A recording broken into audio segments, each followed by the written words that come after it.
Hello everyone, welcome back to Real Literature. In this video, I will read the original text of A.K. Ramanujan's A Flowering Tree. So I'll start from here. In a certain town, the king had two daughters and a son. The elder daughter was married. In the same town, there lived an old woman with her two daughters. She did menial jobs in order to feed and clothe and bring up her children.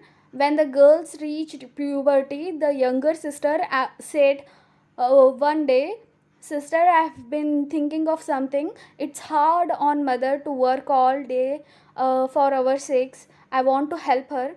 I will turn myself into a flowering tree. You can take the flowers and sell them for good money."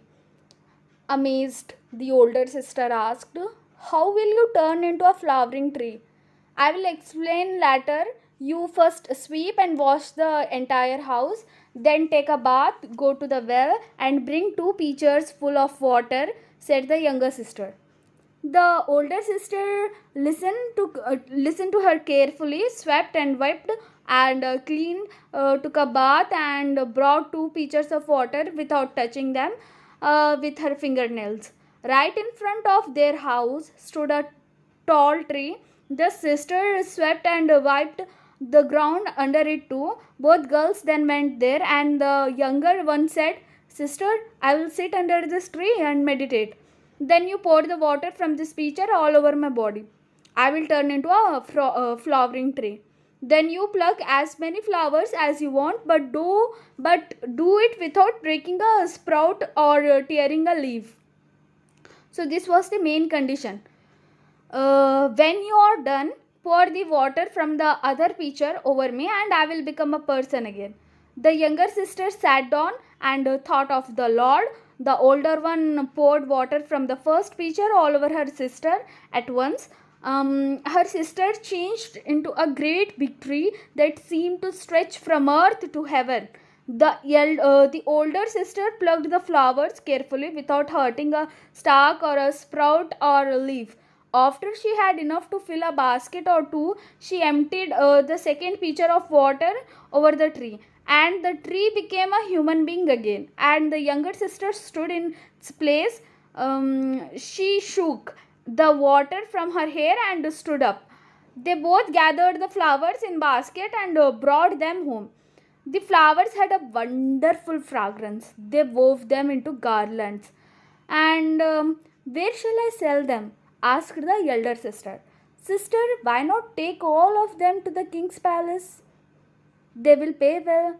Mother is always doing such awful jobs for our sake. Let's pile up some money and surprise her," said the younger one. So the older sister took the basket full of garlands before the king's palace and hugged her wares, crying, "Flowers, flowers, who wants flowers?" The princess looked out and said, "Mother, mother, the flowers smell wonderful. Buy me some." "All right, call the flower girl," said the queen. They both looked at the flowers, and they were lovely.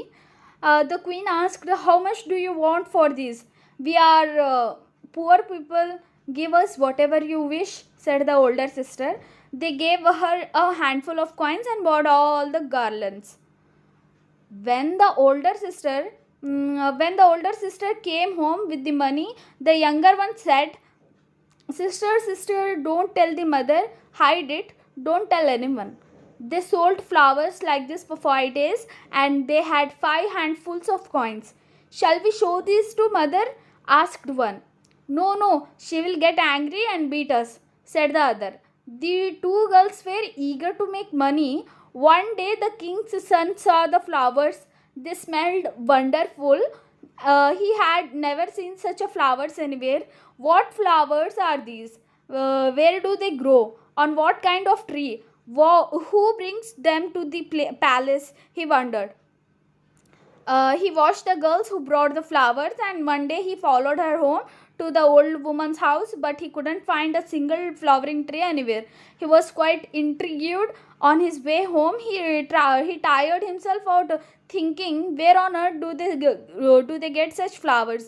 Early the next morning, while it was still dark, the king's son went and him went and hide himself in the tall tree in front of the old woman's house. That day too, the girls swept and washed the space under the tree as usual. The younger girl became the flowering tree, and after the older one had gently plucked all the flowers, the tree became the young woman again. The prince saw all this happen before his very eyes. He became straight home and lay on his bed, face down. His father and mother came to find out what the matter was.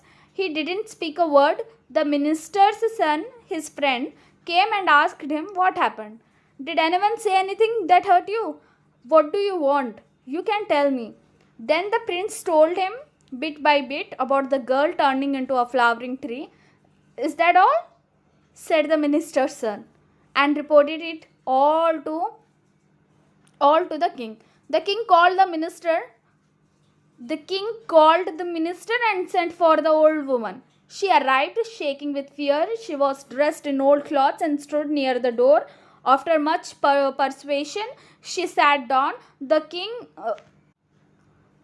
calmed her and softly asked her, You have two girls at your place? Will you give us one? The old woman's fears got worse. How does the king know about my daughters? She thought. She found her voice with difficulty and stammered, All right, master. For a poor woman like me, giving a daughter is not as great a thing, is it, as you are asking for one? The king at once offered her betel leaf and betel nut ceremonially on a silver platter as a symbolic offer of betrothal. She was afraid to touch it, but the king forced it on her and sent her home. Back home, she picked up a broom and beat her daughters. She scolded them. You bitches, where have you been? The king is asking after you. Where did you go? The poor girls didn't understand what was happening. They stood there crying, Amma, why are you beating us? Why are you scolding us? Who else can I beat? Where did you go? How did the king hear about you? The old woman raged on. The terrified girls slowly confessed to what they had been doing, told her how the younger girl would turn into a flowering tree, how they would sell the flowers and hoard the money, hoping to surprise their mother. They showed her their 5 handfuls of coins. How can you do such things with an elder like me sitting in the house? What's all this talk about human beings becoming trees? Who's ever heard of it? Telling lies too? Show me how you become a tree. She screamed and beat them some more. Finally, to pacify her, the younger sister had to demonstrate it all. She became a tree and then returned to her normal human self right before her mother's eyes. The next day, the king's men came to the old woman's house and asked her to appear before the king. The old woman went and said, Your Highness, what do you want of me? The king answered, Tell us when we should set the date for the wedding. What can I say, Your Highness? We'll do as you wish, the old woman said, secretly glad by now. The wedding arrangements began. The family made ritual designs on the wedding floor as large as the sky and built a canopied ceremonial tent, which is also called as pendal in our language, in our local language. We used to call pendal to the tent. As large as the earth, all the relatives arrived at an auspicious moment. The girl who knew how to become a flowering tree was given in marriage to the prince. After the nuptial ceremony, the families left the couple alone together in a separate house, but he was aloof and so was she. 2 nights passed. Let him talk to me, thought she. Let her begin, thought he. So both the groom and the bride were silent. On the 3rd night, the girl wondered, He hasn't uttered a word. Why did he marry me? She asked him aloud, Is it for this bliss you married me? He answered roughly, I will talk to you only if you do what I ask. Won't I do as my husband bids me? Tell me what you want. You know how to turn into a flowering tree, don't you? Let me see you do it, said his husband. So we can then slip on flowers and cover ourselves with them. That would be lovely, he said. My lord, I'm not a demon, I'm not a goddess. I'm an ordinary mortal like everyone else. Can a human being ever become a tree? She said very humbly. I don't like all this lying and cheating. I saw you the other day becoming a beautiful tree. I saw you with my own eyes. If you don't become a tree for me, for whom will you do that? He chided her. The bride wiped a tear from her eyes with the end of her sari and said, don't be angry with me. If you insist so much, I'll do as you say. Bring 2 pitchers of water, she said. He brought them. She uttered chants over them. Meanwhile, he shut all the doors and all over the windows. She said, remember, pluck all the flowers you want, but take care not to break a twig or leaf. Not to break a twig or tear a leaf. Then she instructed him on how and when to pour water. While she sat in the middle of the room meditating on God, the prince poured 1 pitcher full of water over her. She turned into a flowering tree. The fragrance of the flowers filled the house. He plucked all the flowers he wanted and then sprinkled water from the second pitcher all over the tree. It became his bride again. She shook her tresses and stood up smiling. They spread the flowers, covered themselves with them, and went to bed. They did this again and again for several days. Every morning, the couple threw out all the withered flowers from the windows, and the heap of the flowers lay there like a hill. The king's younger daughter saw the heap of withered flowers one day and said to the queen, look, mother, brother and sister-in-law wear and throw away a whole lot of flowers. The flowers they have thrown away are piled up like a hill, and they haven't given me even one. The queen consoled her, don't be upset, we'll get them to give you some. One day the prince had gone out somewhere. Then the king's daughter, who had meanwhile spied and discovered the secret of the flowers, called all her friends and said, let's go to the swings in the Surahone orchard.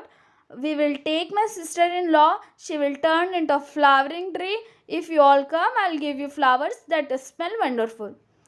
Then she asked her mother's permission. Then queen said, of course, do go. Who will say no to such things? The daughter then said, but I can't go alone. Send sister-in-law. Then get your brother's permission and take her, said her mother. The prince came there just then, and his sister asked him, brother, we are all going to the Sarohane orchard. It's not my wish that's important. Everything depends on mother, he answered. So she went back to the queen and complained, mother, if I ask brother, he sends me to you, but you don't really want to send her. So you are giving me excuses. Is your daughter-in-law more important than your daughter? She asked her mother in this way.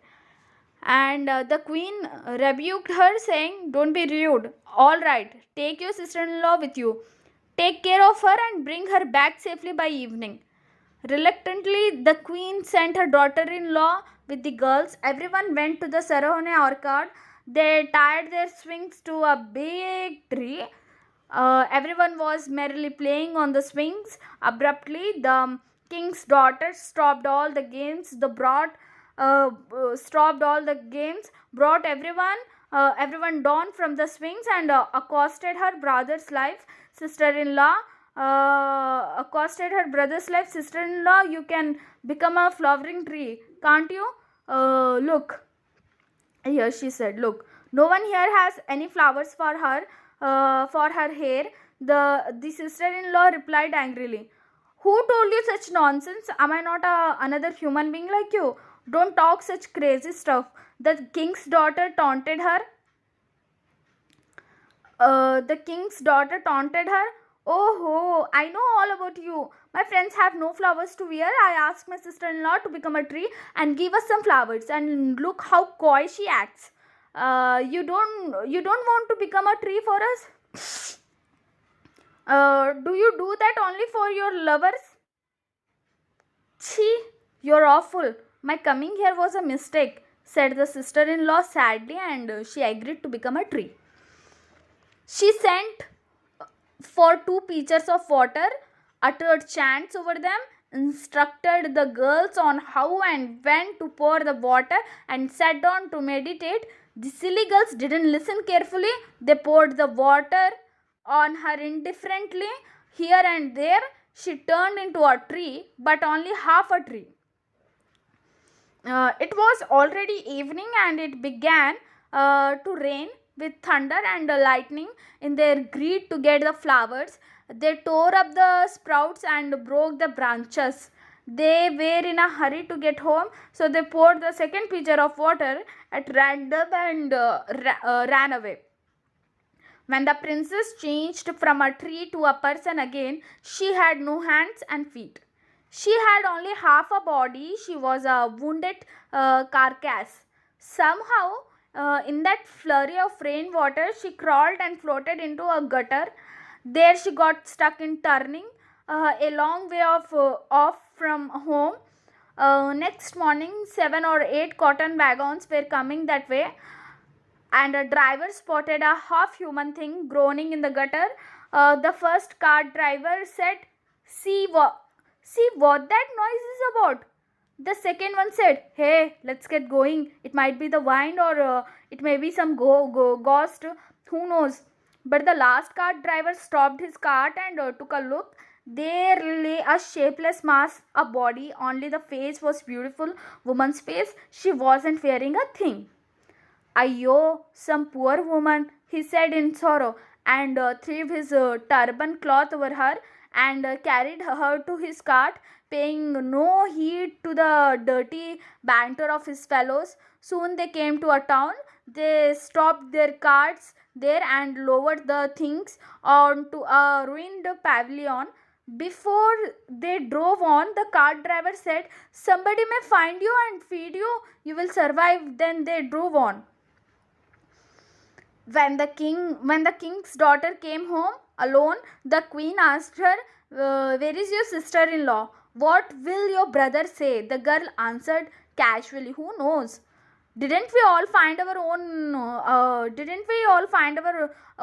way home? Who knows where she went? The queen panicked and tried to get the facts out of the girl. Ayyo, you can't say such things. Your brother will be angry. Tell me what happened. The girl said whatever came to her head. The queen found out nothing. She had a suspicion that her daughter had done something foolish. After waiting several hours, the prince talked to his mother. Amma, what is it, son? What has happened to my wife? She went to the orchard to play on the swings and never came back. Oh, Rama, I thought she was in your bedroom all this time. Now you're asking me? Oh, something terrible has happened to her, thought the prince. He went and lay down in grief. 5 days passed, 6 days passed, 15 days passed, but there was no news of his wife. They couldn't find her anywhere. Did the stupid girls push her into a tank? Did they throw her into a well? My sister never liked her. What did the foolish girls do? He asked his parents and the servants. What could they say? They too were worried and full of fear. In disgust and despair, he changed into a ascetic's long robe and went out into the world.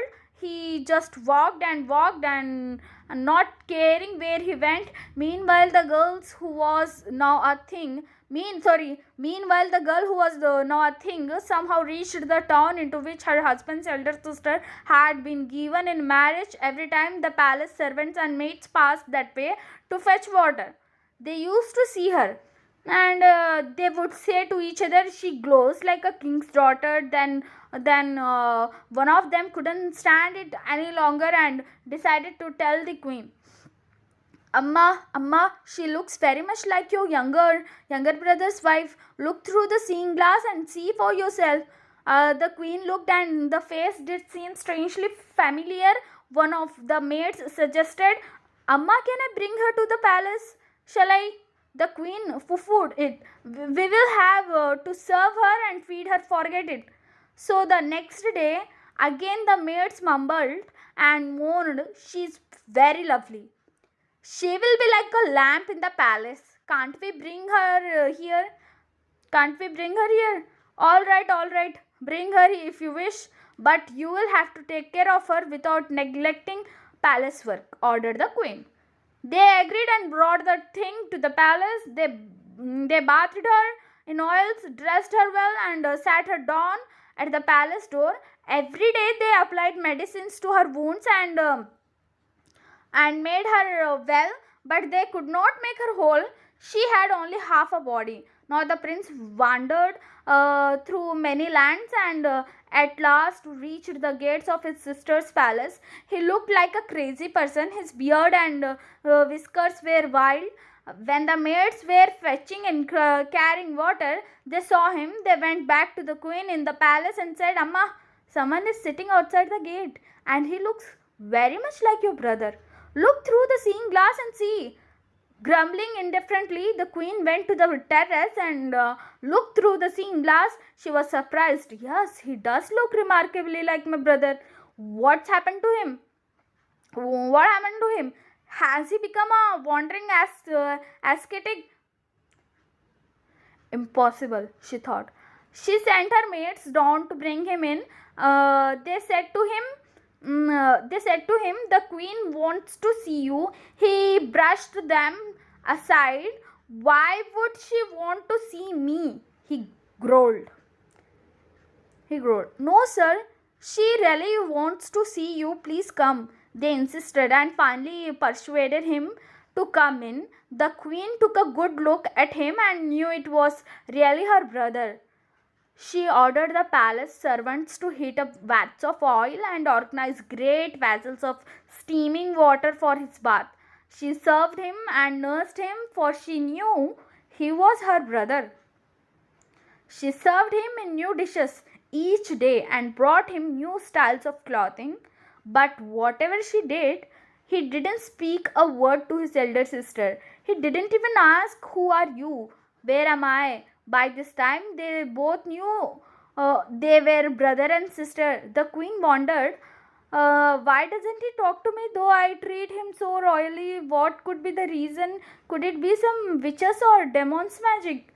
After some days, she started sending one or another of her beautiful maids into his bedroom every night.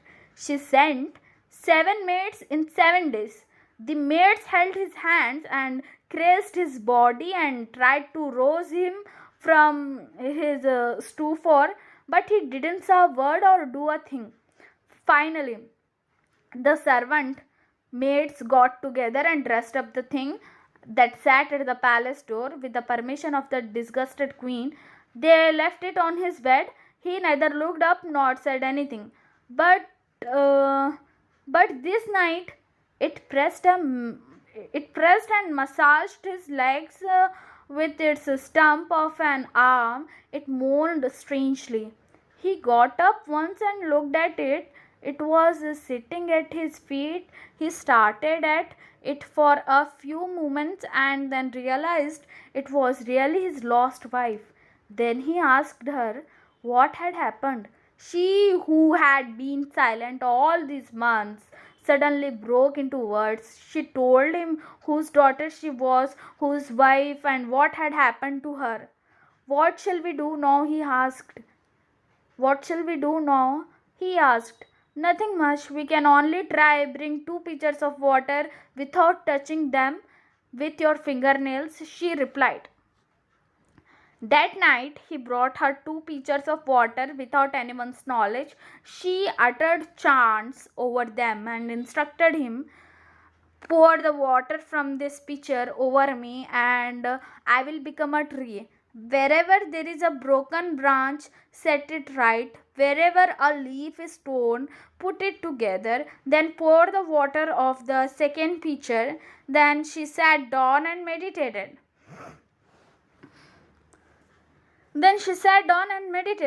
He poured the water on her from the first pitcher. She became a tree. But the branches had been broken, the leaves had been torn. He carefully set each one right and bounded them up and gently poured water from the second pitcher all over the tree. Now she became a whole human being again. She stood up, shaking the water off her hair, and fell at her husband's feet. She went and woke up the queen, her sister-in-law, and touched her feet also. She told the astonished queen the whole story. The queen wept and embraced her. Then she treated the couple to all kinds of princely food and service and had them sit in the hall like a bride and bridegroom for a ritual celebration called Haze. She kept them in her palace for several weeks and then sent them home to her father's palace with cartloads of gifts. The king was overjoyed at the return of his long lost son and daughter in law. He met them at the city gates and took them home on an elephant howdah in a garden ceremonial procession through the city streets. In the palace, they told the king and queen everything that had happened. Then the king had 7 barrels of burning lime poured into a great pit. Oh my god, this is very scary to hear this kind of words that the king had in the palace. They told the king and queen everything that had happened. Then the king had 7 barrels of burning lime poured into a great pit and threw his youngest daughter into it. Oh my god. All the people who saw this said themselves, after all, every wrong has its punishment. I know that his younger daughter did very, very wrong and she deserved a punishment like this.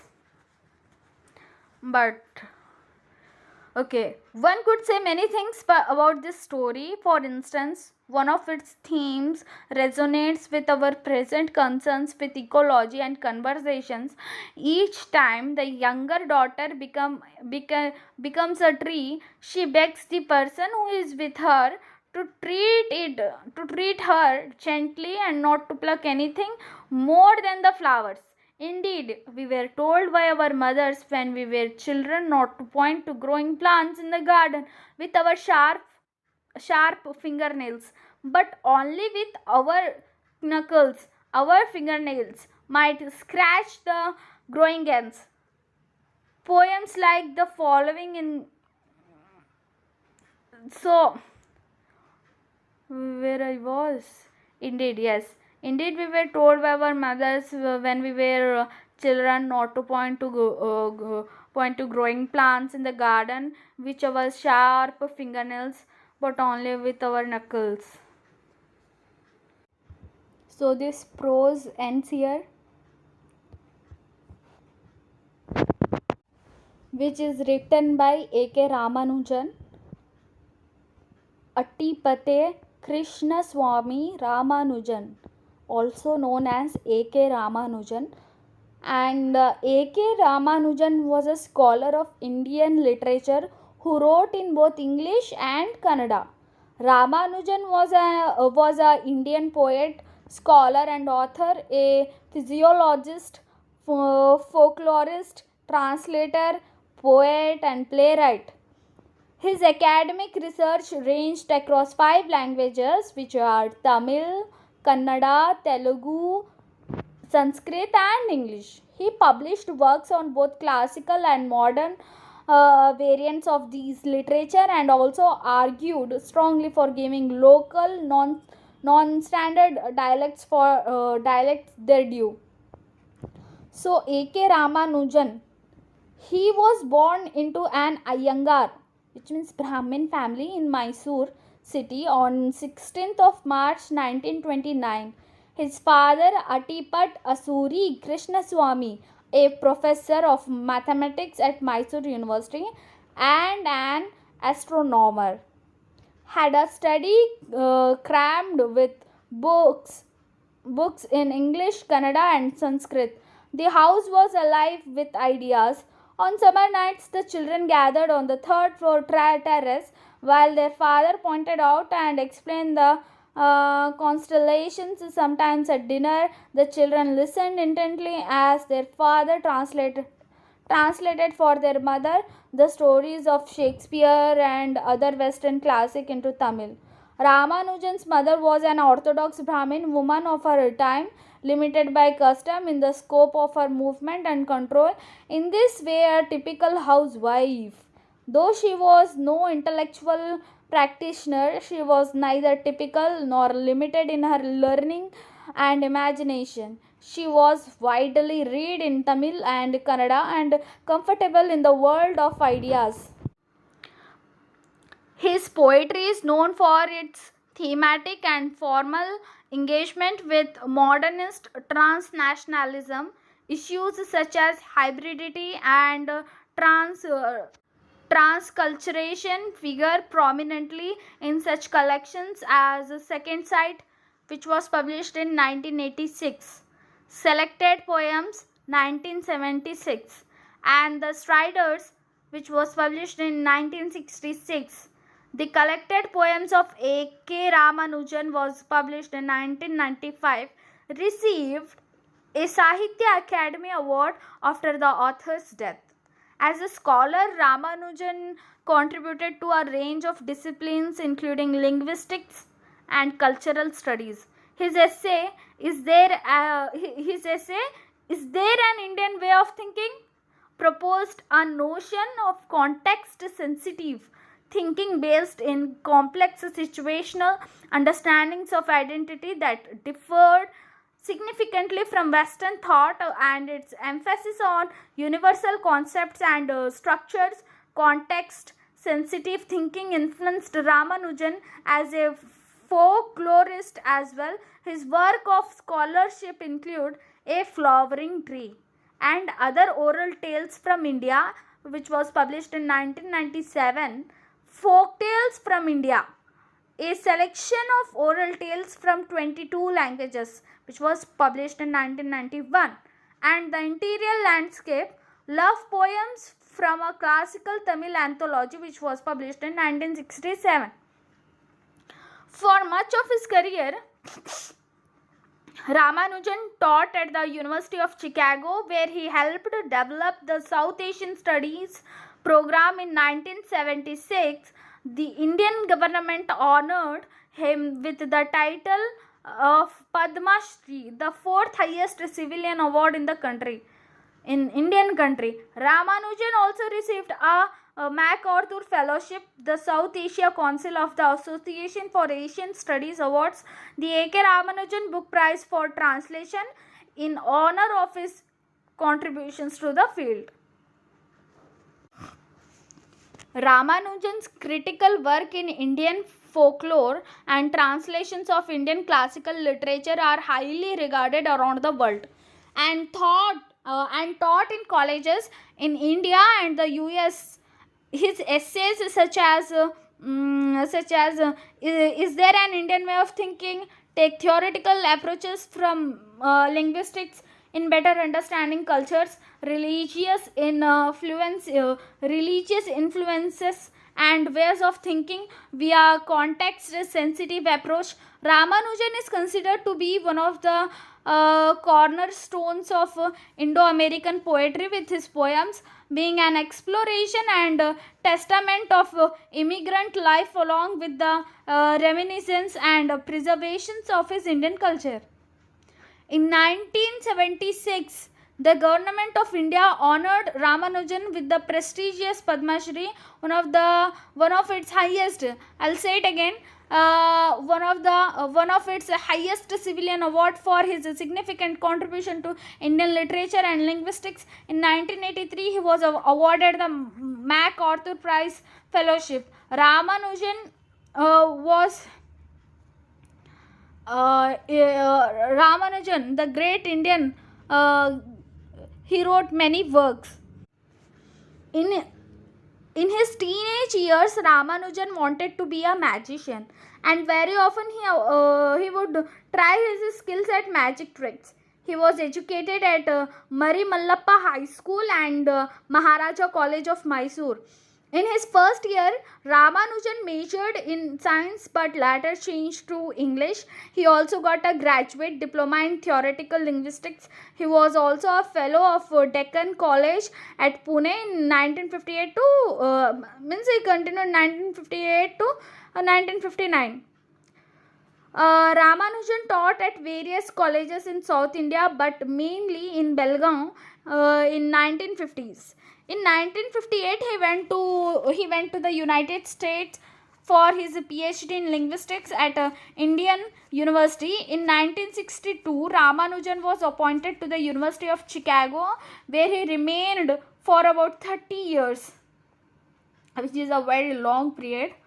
Besides these, Ramanujan also taught at several other universities such as Harvard University of Wisconsin, University of California at Berkeley, Carleton College and University of Michigan. Ramanujan was a bilingual writer. Besides being a poet, he was a translator and essayist. In his poems, one can find this taste of intertextuality and hybridity. At the age of 30, his first collection of poems entitled The Striders was published in 1966. His later collections were Relations, which was published in 1971, and Second Sight. I am repeating it because these are very important works of A.K. Ramanujan. Second Sight, which was published in 1986, and Collected Poems in 1995. Ramanujan's translations from Tamil, Kannada and Telugu made him internationally popular. Some of his translations are Interior Landscape, which was published in 1967, Speaking of Siva, which was published in 1973, Hymns for the Droning, which was published in 1981, and The Poems of Love and War, which was published in 1985, and so on. His very first book was a collection of Proverbs in Kannada, which was published in 1955. For the next 40 years, he wrote extensively on subjects like the Indian Oedipus, on folk mythologies and folk Puranas, and who needs folklore? Right, who needs folklore? These have been collectively published in collected essays in 1999. The last book to be published was Folklore of India in 1991. Ramanujan's translations of the poems from the Kuruntokai of one of the 8 anthologies of classical Tamil appeared in American journals as early as in 1964 and Writers' Workshop in 1965. In his essay titled 300 Ramayanas, 5 examples and 3 thoughts of translations in 1999 become a topic of extreme controversy. The essay showed with the different versions of the great Indian epic, the Ramayana from the traditional pattern challenging history. The essay was a part of the prescribed course at undergraduate level, but it was banned in 2011. Ramanujan has been awarded with the prestigious award Padma Shri. His poetry in English, The Striders, London Oxford University Press, 1966. Relations, Selected Poems, Second Sight, The Collected Poems. In Kannada, what he wrote, Samskara, translation of U.R. Anantamurthy's Kannada novel, and Hokkulalli Huvilla, which was published in 1969, Mattu Itara Padyagalu, and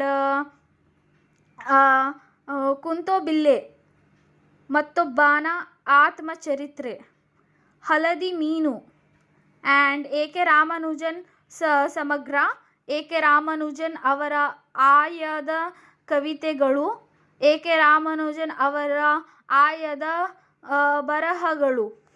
Appearances in the following poetry anthologies: 10th-20th Century Indian Poets 1976 by R. Parthasarathi and published by Oxford University Press, New Delhi. The Oxford India Anthology of 12 Modern India Poets, which was published in 1992 by Arvind Krishna Mehrotra and published by Oxford University Press, New Delhi. The Golden Treasure of Writers Workshop Poetry, which was published in 2008 by Rubana Haq and published by Writers Workshop, Kolkata. So he is remembered as a playwright, folklorist and translator who spent time studying linguistics and culture, as well as a loved professor at the University of Chicago. Ramanujan received the Sahitya Academy Award after his death in 1993. He was also honored with the title of Padma Shri, the fourth highest civilian award in India. A River by A.K. Ramanujan. A River by A.K. Ramanujan focuses on the Madurai River, how it has been depicted by poets throughout time, and brings the sufferings that exist along its banks to the reader's attention. And Looking for a Cousin on a Swing by A.K. Ramanujan. Looking for a Cousin on a Swing by A.K. Ramanujan is a strange and thoughtful poem in which the speaker describes a young girl's desire alongside images of childhood. Love Poem for a Wife by A.K. Ramanujan. So this love poem for a wife by A.K. Ramanujan depicts the poet's sleeping wife with unusual, thoughtful and very memorable imagery, and then alludes to their unity as one being. Obituary by A.K. Ramanujan explores the universal tool a parent's passing can have on a child, and all the ways that their memory remains even after their death. Of Mothers Among Other Things by A.K. Ramanujan. Of Mothers Among Other Things by A.K. Ramanujan uses non-traditional images to depict and define the speaker's mothers as someone strong, determined and eagle-like. Small-Scale Reflections on a Great House by A.K. Ramanujan. So this Small-Scale Reflections on a Great House by A.K. Ramanujan is an incredible poem that uses a house and all the objects and memories, happy and sad, it contains to speak about a family's personal history. So these are his very interesting poems. And so A.K. Ramanujan is a well-noted expatriate poet of 20th century who was brought up in a multilingual environment and mastered the languages like Tamil, I already told you, Tamil, Kannada, Telugu, Sanskrit and English. He was a scholar, physiologist, folklorist, translator, poet and playwright who published the works of classical and modern interests. His contribution to the South Asian studies has been highly acclaimed in various American universities. He received great awards, and the government of India in 1976, and also the recipient of MacArthur Fellowship in 1983. He was elected to the American Academy of Arts and Sciences in 1990. He was successful in combining the native tradition with the English language. Though he was influenced by the Western lifestyle, he could not withdraw himself from the traditions of Hinduism and its cultural values. So his themes of poetry revolve around family, society, culture and religion and the institution of marriage. Though the themes are very familiar, they are unique and original.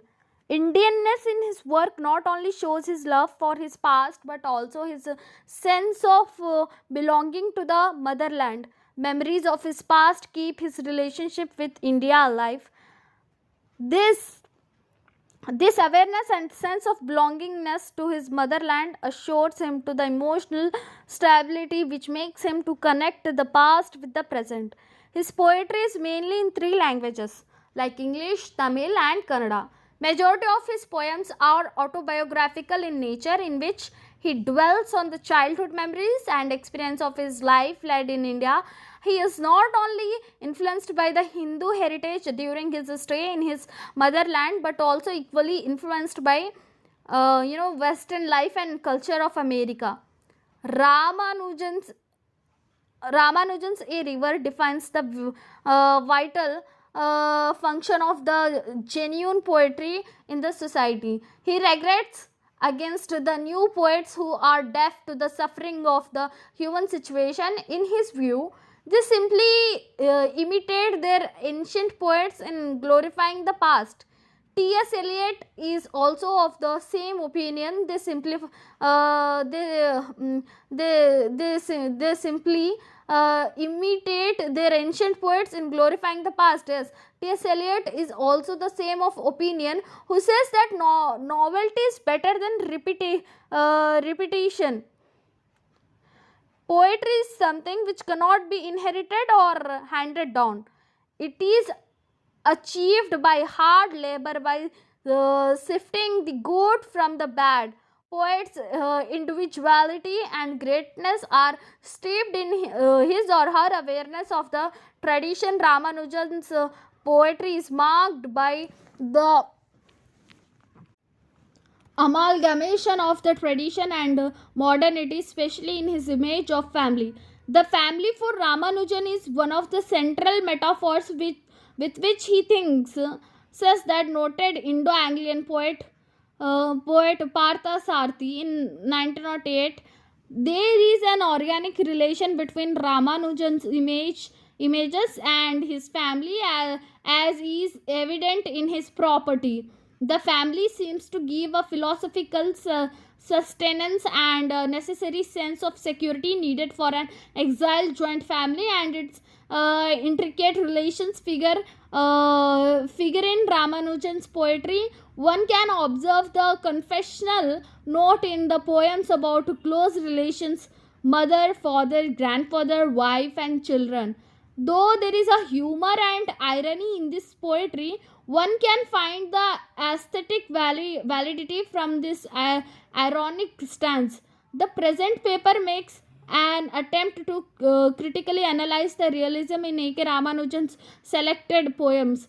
It is necessary to know about realism. It is an aesthetic attitude which speaks about the truth of everyday life in a truthful manner.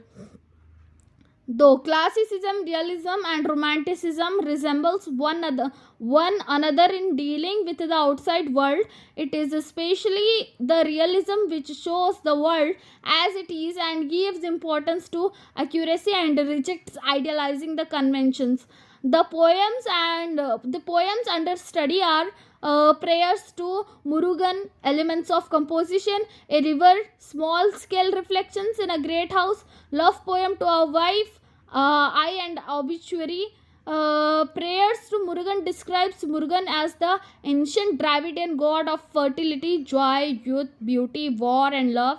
The poem opens with the invocation of god Murugan as lord of new arrivals. The poet explores the Hindu rituals celebrated with pomp and shows. The rural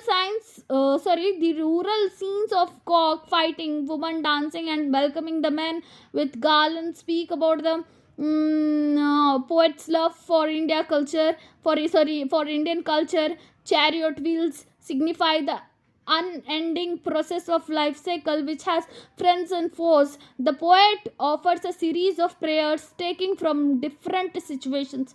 He raises the question of degeneration of the faith in the God that has corrupted the money world. The living styles of people in urban and rural areas are juxtaposed by drawing the imagery from the Indian context. Tribal life is in harmony with nature, whereas the urban life is quite mechanical, parasitical, enveloped by pretensions. In the first section, The poet expresses his deep sense of loss with a view that Lord Murugan is also like the river Vakai in the verge of losing a significance in a spiritually bankrupt world. The poet signifies the fact that the blind following of religious rituals does not purify the sins of the people. The opening lines of the poem, elements of composition, explicitly indicate the poet's origin. Implicitly, it speaks as hybrid cultural genesis out of Indian and Western scenarios. In the jargons of reproductory biology, the birth comes from the union of sperm and egg. I is the self of Ramanujan, who is exposed to the element of the earth, air and fire, composed as I am like others of elements on certain well-known list. Father's and mother's egg, elements of composition, Saundarya. Sorry. Father's and mother's egg. The poets insist on the transformations of human life which are caught in the constant flow of life, like breathing, eating, sensation, perception, thought, art, or religious experience. The poet turns from physical element to memories. The speaker's genesis in the opening lines, his uncle's logic of shadow plays a wedding that makes his sister panic, and the map of an absent unseen place portrays Ramanujan's strong bonding with his family and nation. I pass through them as they pass through me, taking and leaving. Like every expatriate writer, Ramanujan tries to trace a redress for his problem of problem of identity, and tries to overthrow the obstacles incurred to him in reality. Poet's senses of alienation and search for identity is in his themes and numbers of nuances in his poetry. Body prints of mayflies, a legend half heard in a train of the half man searching for an ever fleeing other half. Primary alienation of the Brahmin community to a modern Western society, and secondly, the linguistic alienation from Tamil to Kannada languages. The ultimate alienation is his being an expatriate poet. Even then, his poetry reflects his Indian ethos and a touch of humanity.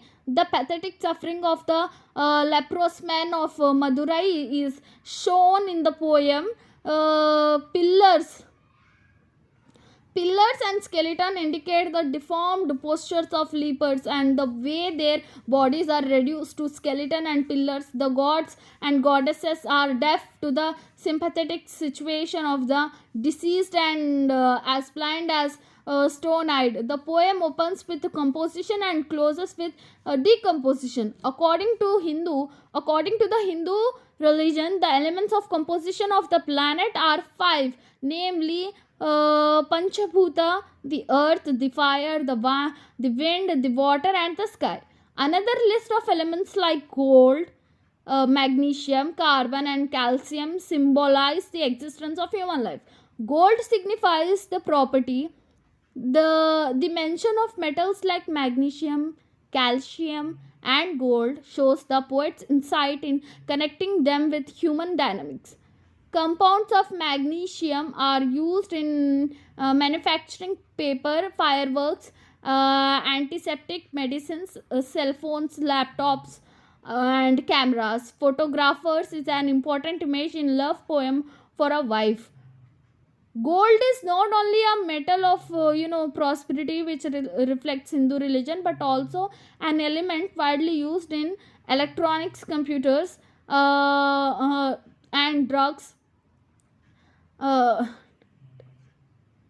dentistry and drugs. Ramanujan's horizon of creativity extends even to scientific technology. The mention of calcium itself shows that it is the important element in the formation of human bones. Compounds of calcium has wide usage in cement production, which is a vital element for building constructions. Of course, the element is used as rocket fuel, textile production, fertilizers, and antibacterial, chalk for eating, and also as an insecticide.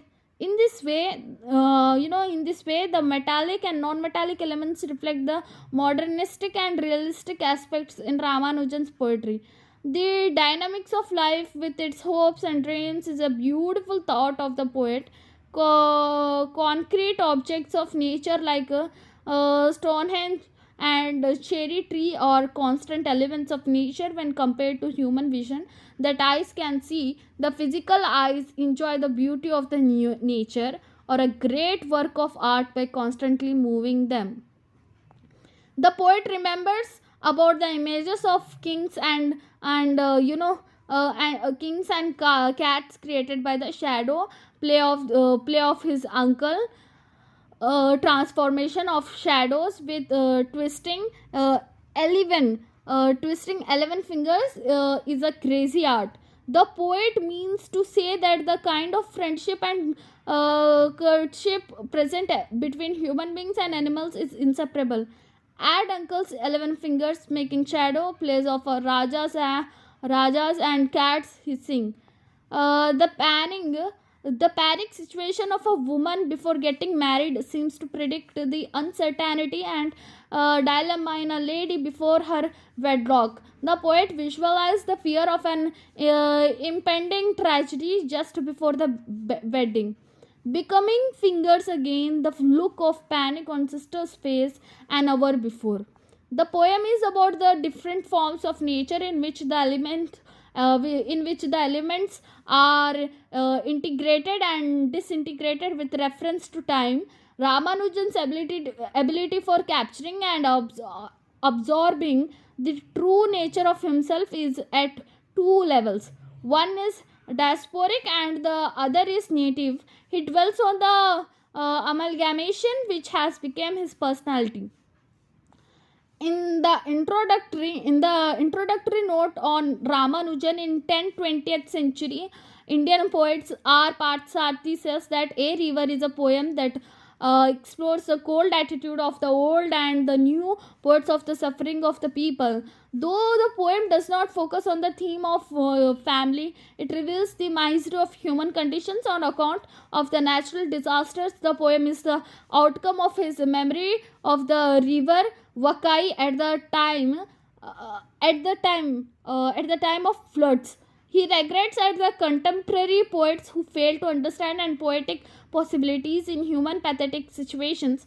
In spite of responding to the disaster, the poets simply, praise the glory of the river, just like the poets of the past generations. In his view, the new poets are apathetic who neglect the unpleasant incident of human sufferings. Hence, their poetry lacks the inner truth of the society. The poet employs the human suffering, hence, their poetry lacks the inner truth of the society. The poet employs the heart moving images like a pregnant woman who are drowned in the floods. Ramanujan clarifies the legitimate function of the genuine poetry by reflecting the real social realism through his poems. Which is like the new poets still quoted the old poets, but no one spoke in words of the pregnant woman drowned with perhaps twins in her.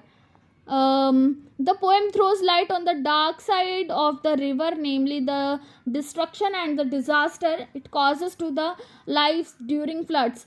The repetition of the words like pregnant woman and the cows named Gopi and Brinda signify Ramanujan's concern for the plight of the living beings in the world which he shares the life along with the R. Parthasarathi aptly states. The poem is thus an oblique comment on the sterility of much of contemporary Tamil poetry, an opinion which is which isn't overtly state. Poems like Small Scale Reflections in a Great House of Mothers, among other things, Love Poem for a Wife, I Looking for a Cousin on a Swing, and Obituary are fine examples of Ramanujan's deep insight of the tradition.